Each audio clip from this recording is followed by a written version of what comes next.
Recently, I've been asked quite a bit where I think the markets are going.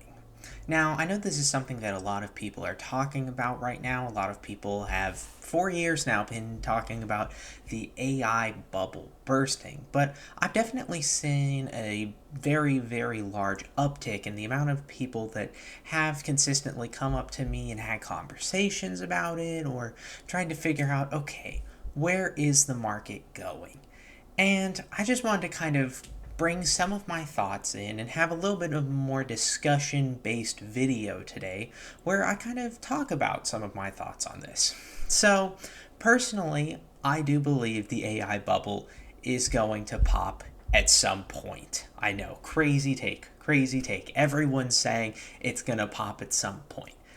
That being said, I'm not necessarily the most worried about it, and I don't believe you should be either. Now, if you're someone who is playing the market and taking very, very speculative positions on companies in the AI space that maybe don't have the fundamentals, then I would be a little bit more concerned about it.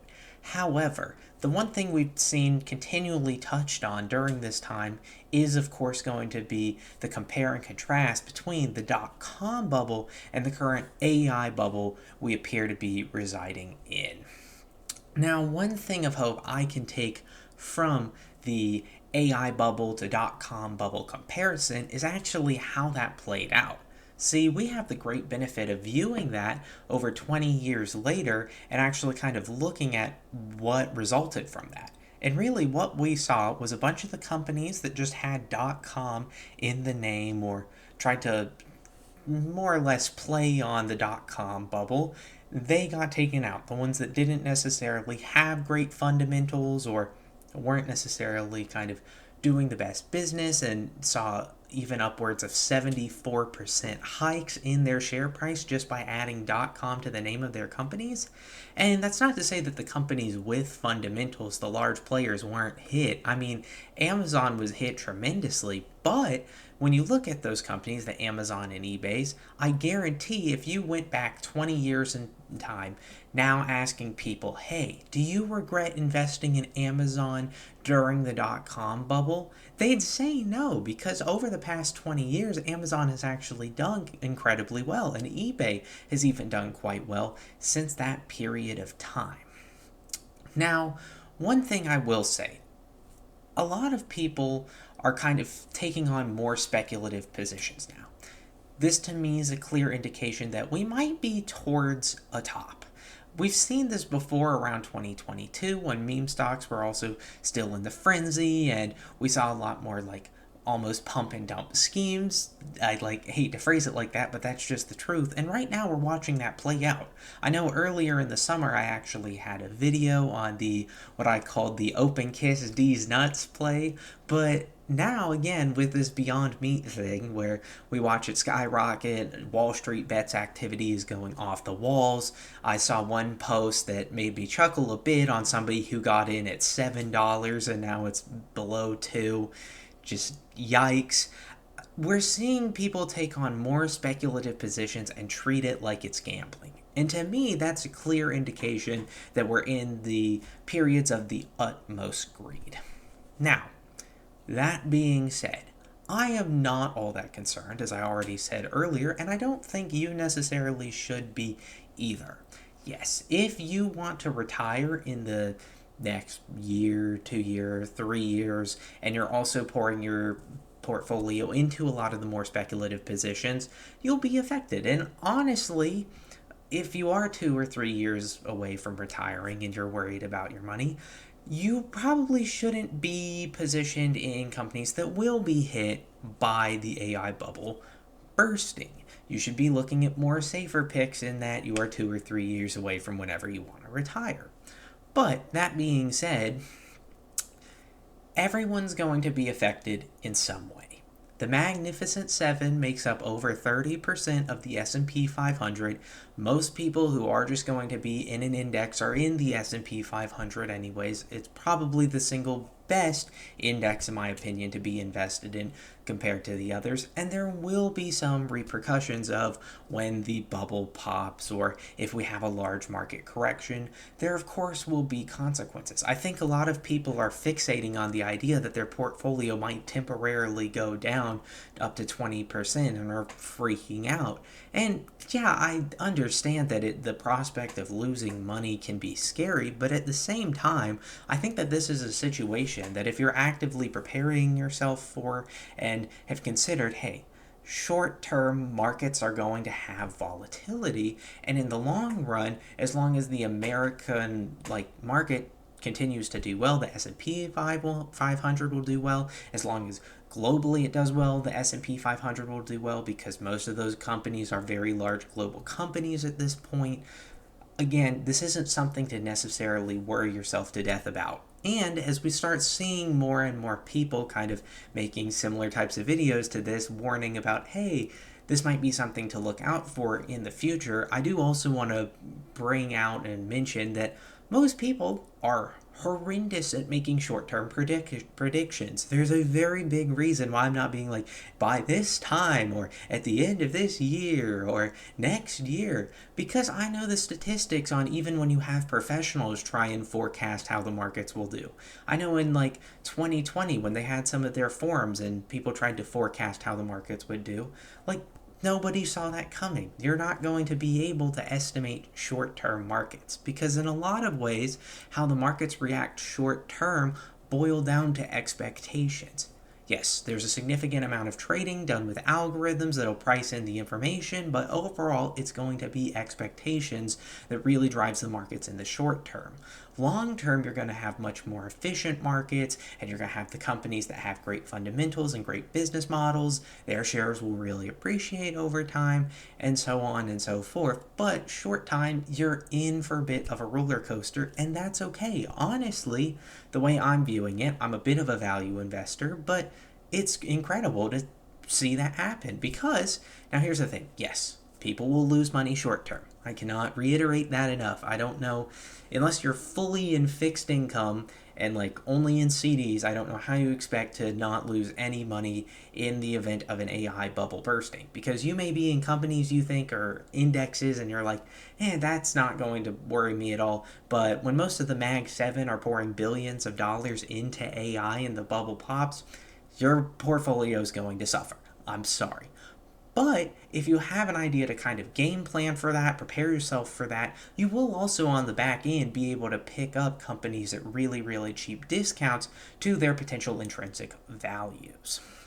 So if you think the market is not necessarily in for a correction at some point. And that is an opinion I've definitely heard a lot of, because some people who I don't necessarily want to say haven't been investing as long, they have really only experienced the market going one direction, right? They really have there's a lot of short-term memory loss in investments and trading as a whole, especially if 2022 seems like it was years and years and years ago. People have not experienced a true bear market in a while, and they've only seen it gone up. And with AI, they're like, oh, okay, everything here seems solid because we've never seen AI before, and we have no idea what it's capable of. And the same thing was true with the dot-com bubble. The internet was this incredible thing that has really transformed humanity as a whole. That doesn't mean that people pouring into positions that they really shouldn't be in way, way too early and jumping the gun is going to end poorly. Again, when we kind of look at, I saw something in the Wall Street Journal that I really liked, which was a actual poll of economists that they do, and it was kind of also split into two camps. On the one side, there's a lot of positivity because the economy is doing better than we initially thought, and that's mostly down to the massive amounts of investments in AI. And then on the flip side, you have unemployment going up and you have inflation going up at the same time. And the Fed's in this weird spot also with the government shutdown. They don't really know what to do or how to handle it because, in a lot of ways, the tools we have that will actually either help unemployment or help inflation, they like kind of do the like opposites with one another. So seeing them both go up at the same time is kind of concerning. And so, in a lot of ways, if you exclude the increases in AI spending, we're mildly in a recession right now. That's not something a lot of people are necessarily talking about. I mean, some people certainly are, and I'll give them credit, but that's not something that's really being touched on right now. Instead, what a lot of the emphasis is being on is we're in the midst of a great stock market run up, and a lot of people can't separate the ideas between the economy and the stock market, which are two different things. Like, yes, the stock market is definitely part of the economy and it plays an important factor, but it is not the economy as a whole. And we're seeing some wild speculation in that. We're seeing companies that are in the AI space that go bankrupt and then, oh, suddenly they made it by like the skin of their teeth out of bankruptcy and they're shooting up 300+% in a day and then correcting, and it's a like volatile roller coaster of a ride going on. And that's really where a lot of the emphasis is going. So, just to reiterate where I am in terms of this, to answer the question of where I think the markets are going, I absolutely do think that at some point in I would gather the near future, but again, most people making short-term predictions are just dead wrong, but I myself am preparing myself for what were to happen if there is a mass correction at some point. I definitely think it will happen. And me personally, this sounds kind of weird, but I think the more experience you have in investing and the more like people you look up to, me being somebody who really looks up to like the Benjamin Graham, Charlie Munger, Warren Buffett school of thought, I'm actually really excited for a correction. It's been kind of hard. I really enjoyed starting the Microcap Mania, and I was excited to start it in what I thought was going to be in the midst of like a really big correction, and we just haven't seen that. And instead, everything's gotten significantly more expensive. Now, granted, there are still like gems and small cap, and I'm very excited to continue searching there, but I do think a correction is going to be incredible for my actual investment portfolio. Specifically, if I'm actually entering into the workforce when this happens, I know I'm going to be banking up shares of VOO. Again, everybody should be looking at VOO as a cornerstone of their portfolio. I will die on that hill, absolutely. But I'm not the most worried about it. I think it's going to happen. I expect it to happen at some point, but I'm not selling out of all of my positions. I make good long-term positions into companies I feel confident in. I buy ownership into companies that have great business models, that a lot of them are monopolies or duopolies or have significant advantages over competitors, and I'm not really all that concerned with it. Yes, it might not be the most fun 6 months to a year at some point to check my portfolio, but I'm also at a point where I don't compulsively check it any day, like every day anyways. So feeling good about that front. And then again, just try and think long term. If you prepare yourself for a situation like that and you understand that volatility is going to happen, but you're still going to be much, much better off than parking your money in a savings account. Only please, dear God, do not just park your money in a savings account where you make nothing and call it a day. Then you really shouldn't be that concerned about the AI bubble bursting. When it does, you're going to get access to buying really, really cheap shares in companies. While a lot of people panic who haven't ever thought about what happens if the stock market goes down. It baffles me every time something like this happens that people just panic sell. And it always confuses me because every single time it happens, you'll see all the articles of like, oh, don't do this. And people always do this. They always panic sell. And they'll do it again. It's a cycle for some people. And it's sad, but it will happen. So, okay, let's say that, and again, please, dear God, do not act on what me, random individual on the internet, is throwing out as an opinion of, oh, we might have a correction at some point in the near future. Do not act on that.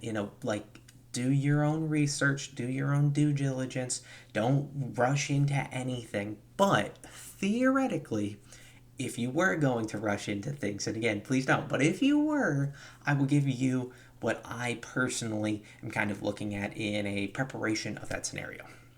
So, what I have is I've been building out my actual watch list on Schwab or Fidelity. And if you're just like an index investor, then just feel free to wait and lump sum in the midst of a bear market. It's going to be significantly better than dollar cost averaging in a bear market.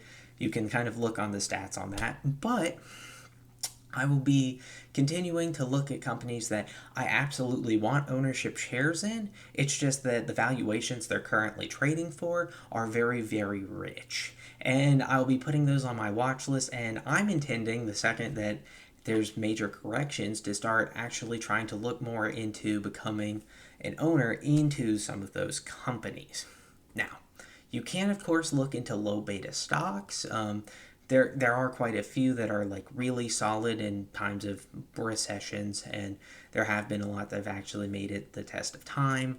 Uh, you can start looking into that. I don't advise gold. We're in the midst of a gold run up right now, and it's kind of coming back to earth in a way. Um, I wouldn't pour your whole net worth into Bitcoin right now. Just wouldn't. Um, yeah, I think fixed income right now we're in the like this the Fed is kind of more in a cutting interest rates environment than a raising them. So fixed income, yeah, it's not great, but you could look at some potential fixed income options. Maybe there's some decent municipal bonds you could look at. I think for a lot of investors, depending on your tax bracket, municipal bonds right now is going to be the way to go. I know when I was doing a wealth management internship and we were looking into what our client should be invested in, it made a lot of sense, even in retired people, depending on their tax brackets, to look more into the municipal bond side, especially right now. There's not a lot of super great high yield. Would not be pouring your money into private credit or private equity. I've already made a video discussing why I kind of hate private equity and private credit and how it's kind of like a lot of false hope for individual investors. But overall, those are just my takes on where we are in the market right now. If I'm concerned, if I'm worried, if I'm expecting a major fall off a cliff in the end of America or whatever, I'm not.